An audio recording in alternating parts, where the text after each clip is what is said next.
Она его так замучит, потом ходит, там прячется. Куда же можно спрятаться? Ну, эти два тоже где-то ныкаются по углам. А их детей боятся. Погладь кошечку, Вероничка. Да, Моня у нас. Очень За даже. хвост не надо гладить. Миша хочет, чтобы ты его за грудку погладила.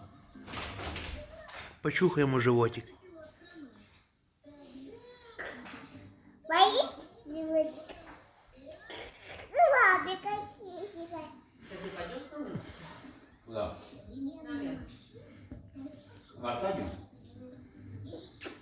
Украину Да я что говорю, отведешь. к себе, а мне.